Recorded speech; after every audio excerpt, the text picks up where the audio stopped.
It's a well-known fact here at the channel that I've got history with these trail shoes, the Exodus Ultra.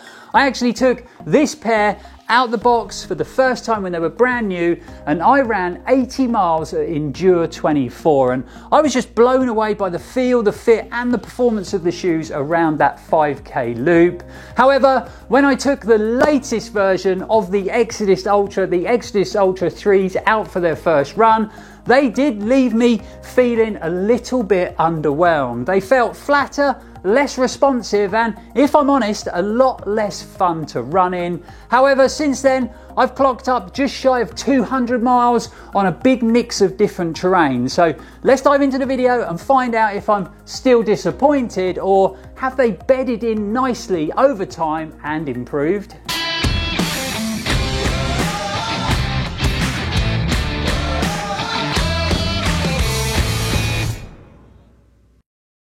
Welcome back, folks. Hope you are all fit and well out there in YouTube world. I'm Lloyd Purvis and this is Run for Adventure. Now, if you've been following the channel for the last couple of months, you'll know we've had an amazing time. Busy, but an amazing time. Lots of traveling and lots of racing. We've got to run in some absolutely beautiful places and places that I never ever thought I would run in my lifetime. It's just been an epic couple of months, but you know, it's always good to be back home, and especially when the place you call home is stunning Cornwall, and it's great to be back in the studio bringing you guys some new content. So let's start off by giving you a few facts and figures about the shoes, then I'm going to break down the construction in a bit more detail, and then we'll dive into how they've performed for me, the features that I've liked, that I've really got on with, and maybe a few of the features I feel that could be improved in the future. So first up, the Exodus Ultra 3 retails in the UK for £150, so that was a £5 increase compared to the previous model. Weight-wise, my pair in a UK 9.5 tips the scales at 323 grams, and they run off a 6mm heel offset. So you get a stack height at the heel of 36mm and 30mm under the forefoot. As far as colourways, I can see there's two colour options available for men's, and I think there's only one colour option for women's. It was a big upgrade this time around for the Exodus model, so the 3s are pretty much a brand new shoe from the ground up. So starting off with the upper, it's been constructed out of two different types of engineered mesh. So we've got this slightly more open weave wrapping around the toe box and in the tongue, and then we've got this slightly different fabric used in the back end of the shoe. Speaking of the tongue, it is gusseted in design, and I would say it carries a moderate level of padding. The heel comes with a good level of support from a substantial cradle. We've got a good level of padding around the ankle collar and in the heel for comfort. I'm also happy to see that Saucony have worked in some protection up front in the form of a toe bumper. We get a good number of structural overlays on the upper, so wrapping around the lace eyelets all the way around that toe box just for a bit of improved durability, and then finishing up we get a handy pull tab on the heel and on the tongue just to make it a bit easier to get in and out of the shoe. And if you do tend to run with gaiters on your trail running shoes, then we also have this handy gaiter attachment loop at the base of the laces. Moving down to the midsole construction, and Saucony has stuck with their dual compound design that I've really enjoyed in the previous two versions of the Exodus. So you basically get a core of Saucony's performance-based foam Power Run PB, and then that's wrapped in their slightly more durable, more stable standard Power Run foam. So in theory, that should offer you the best of both worlds. A nice bouncy, high energy returning midsole that's going to give you good longevity and good stability because it's wrapped in that Power Run foam. If I flip them over and grab the previous version of the Exodus, you can see that it now comes with a much wider midsole setup, so more width in the midfoot, more width in the heel. Now, Saucony's thinking behind this was to put a wider platform on the shoe to make the runner feel a bit more planted and a bit more stable when you're running on more uneven or technical trails. Now, I've got to be honest, I've never had a stability issue in the previous two versions. They felt fine to me, so I'm not sure why Saucony felt they needed to do this, but it definitely did change the overall feel and performance of the shoe in quite a big way. And then flipping them over to reveal a PowerTrack outsole with a 4mm lug depth. This is another area of the Exodus Ultra 3 that got an upgrade, with Saucony claiming that this is a new improved rubber compound that's going to offer you a lot more grip when you're running in wet conditions. And this had been an issue that I heard of from some runners with the Exodus Ultra and the Exodus Ultra 2, but again, I've got to be honest, I've never really had a grip issue when running in the wet in any of the Exodus Ultras. Maybe struggled a few times for a loss of traction in the mud, but overall, this PowerTrack outsole has always performed pretty well for me. So there you have it, folks, the new Exodus Ultra 3 and all the changes that have been made. But now let's dive into how they've performed over those 200 miles. And those 200 miles have been on a big mix of different terrain, from the stunning Cornish coast path all the way up to the high mountain trails of Chamonix and Switzerland. And the first thing I would point out is that the new Exodus Ultra 3 is a bit of a slow burner, and by that I mean it is a trail shoe that definitely takes a bit of time to bed in. So to start with, this new midsole design did run a little bit flat for me, and I think that comes down to the fact that Saucony have increased the width of that platform, so wider at the midfoot and in the heel, and it just made the shoe feel quite stiff. But as I put miles into it, it's bedded in, softened up, and the shoe is a lot more flexible now, and I'm happy to say it feels a lot better to run in. So quite a different experience now to that initial sort of clunky feel. I'm happy to say that's gone, but very different when you compare it to the previous two versions, where you could literally take those straight out of the box, hit the trails, and the shoes felt great. So I would say the Exodus Ultra 3 is a bit more like a sort of fine French red wine. It does improve over time. Midsole comfort has been good, and I actually used these on a recent 50k race in the mountains of Switzerland. It was on a route that was super rocky and very technical in places, and I had no issues with comfort, stability or underfoot protection. The shoes performed really well.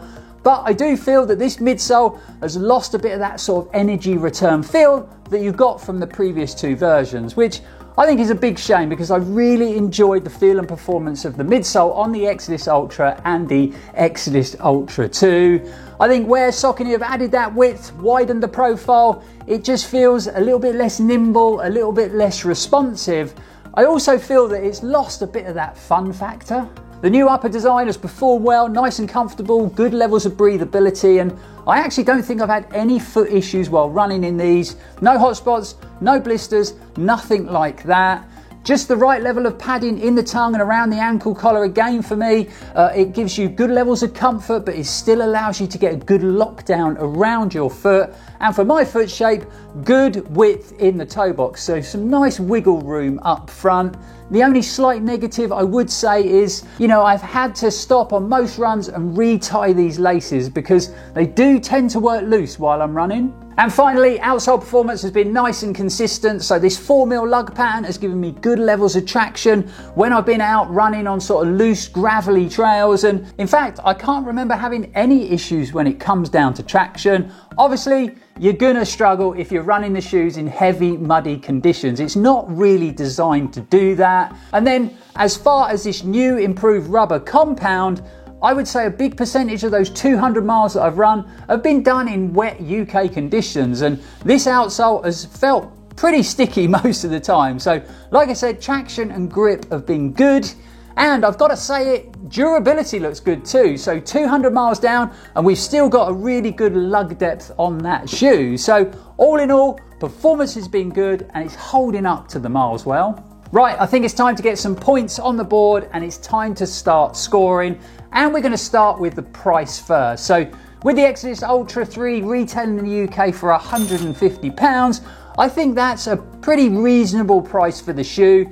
Don't get me wrong, it's a lot of money obviously, but when you compare it to a lot of the running shoes out there, a lot of the shoes this is competing against, the sort of fabrics, materials and features that you get, I think £150 is a fair price. So we're going to score the Exodus Ultra 3 a 7 out of 10 when it comes to price. Next up is comfort and performance, and like I've already mentioned, this is a running shoe that needs a bit of time to bed in, and you're not going to get that instant sort of wow factor straight away that you got from the two previous Exodus Ultras, but over time this midsole has softened up, it's got a lot more flexible, and now it's a comfortable shoe to run over any distance on any terrain. I'm not sure whether Saucony have changed the blend of Power Run PB or they've just put less Power Run PB in this midsole setup, but it definitely has lost a lot of that sort of bouncy, high energy, returning, exciting feel that you've got in the two previous Exodus Ultras, which I feel is a big shame. So for those reasons alone, it is going to get marked down a bit when it comes to comfort and performance. So the Exodus Ultra 3 is going to score a slightly uninspiring 6 out of 10. Last to score is always the important topic of durability, and I actually think it's even more important this time round because there was definitely a few durability issues with the previous version of the Exodus Ultra, although my Exodus Ultra 2s are holding up pretty well. You'll have to excuse the state of the shoe. We've got Velcro stitched to it and it's covered in sandy sort of dust because I've just used these for Ultra X Jordan. So I'm well over 300 miles in the shoes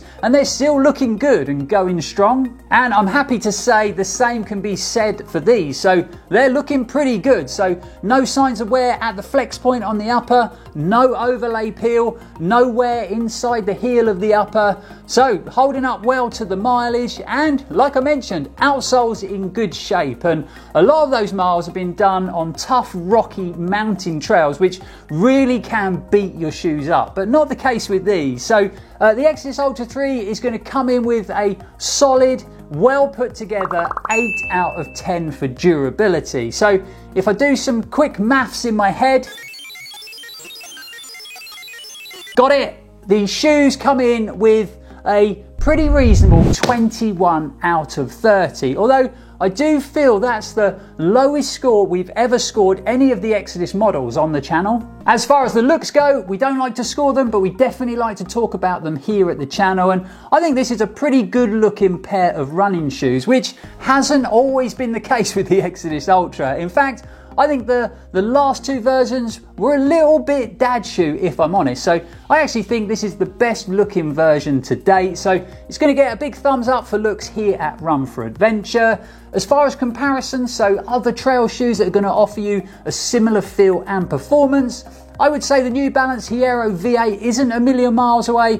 Another nice, consistent, performing trail shoe on those drier days. However, the Fresh Foam X in the midsole of the New Balance shoe is going to offer you a little bit more energy return. And also the Prodigio from La Sportiva is going to give you a very similar fit, feel and performance out on the trails. But wrapping up with a quick conclusion, and I gotta say it, I have been a little bit disappointed with the latest version of one of my favourite trail running shoes of all time. I think the changes that Saucony have made to that midsole design and construction really have had a big impact on the overall performance of the shoe. And yes, this wider profile does make them feel nice and planted, but it also makes them feel a lot less responsive. And it's kind of like Saucony have sucked the fun out of the shoe.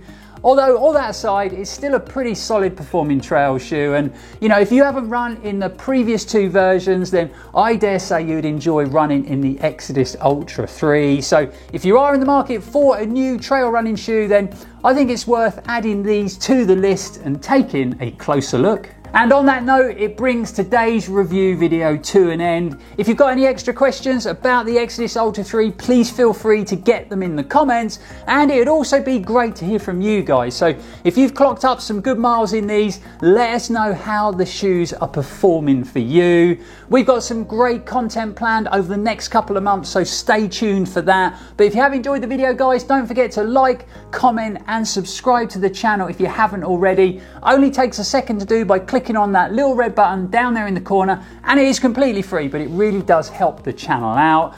But for now, guys, thanks for watching, thanks for supporting, it's really appreciated. We'll be back here very soon, and as always, stay safe and keep on running. And as far as this new and improved rubber compound goes, This outsole has felt pretty sticky most of the time, so and you haven't tried the previous two versions of these before, then I dare say that you're still going to enjoy running on these. Also, the Prodigio from La Sportiva is going to give you a similar